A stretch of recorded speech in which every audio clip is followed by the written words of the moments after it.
Hey, Benner Break. This is fight number 2. Gets a tough opponent. Just wanted to demonstrate my striking in this fight. This guy wanted to wrestle. Really good shot. Great chin whip. That kind of came out of nowhere.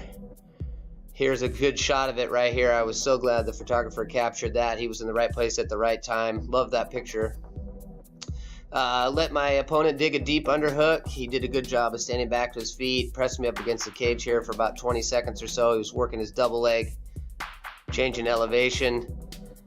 Again, really strong wrestler. I just didn't want to go down this time. You'll see I'll throw some body shots. I worked the ribs quite a bit that fight.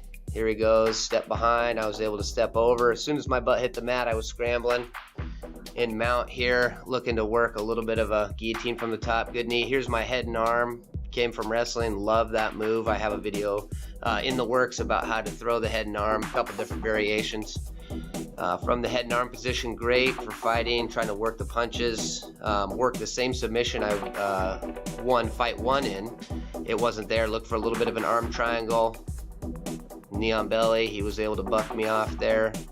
A little more ground and pound behind the armpit. That was the end of round 1 there. This is the start of round 2. Boom, big overhand right. Thought it was going to end right there. Had to do a couple more minutes of ground and pound. Really working it. Just rode him side to side. Talk about how to do a good job of that in a fight. A little bit different for jiu-jitsu. Coming over the top here. One more punch to the ribs to set up a arm-in guillotine that's modified here. We're going to talk about how to do it. Opponent was pretty tired at this point. Flipped him over, pushed the hips in. He goes out here. The ref did a good job. He stepped in at the right time. So put him all the way out. That was a choke out, 250 of round number 2 for my second MMA win. We're going to talk about it.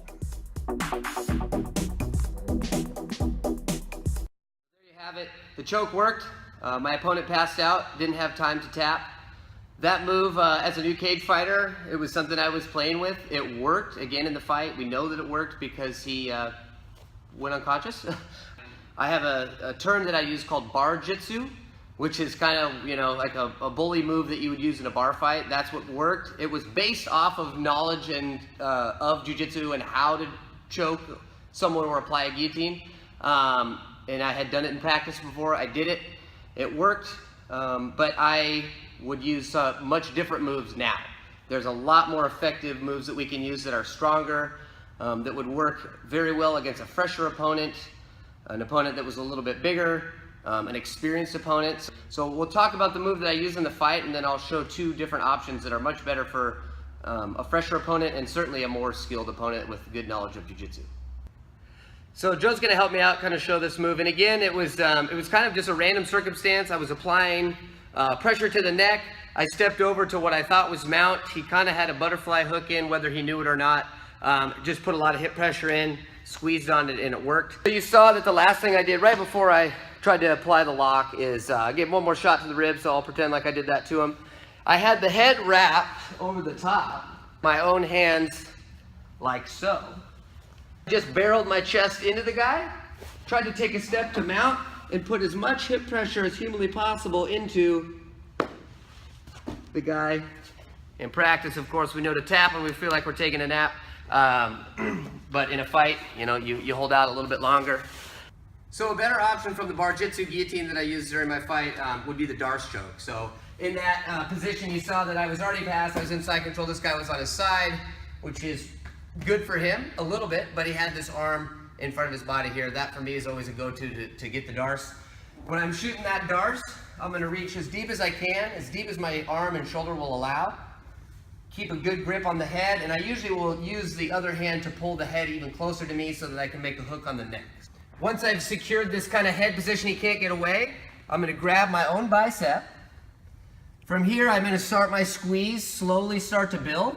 From this kind of square position is I'm going to sit my hip out, ideally catching one leg, and I'm going to bring my hips to his hips and start that steady squeeze. Another thing that we can sometimes do is step all the way over the top, because this will take us into mount. So if I take a really big step, go head down, that's a very powerful one. If I for some reason lost it, bang, bang, I'm on top to punch.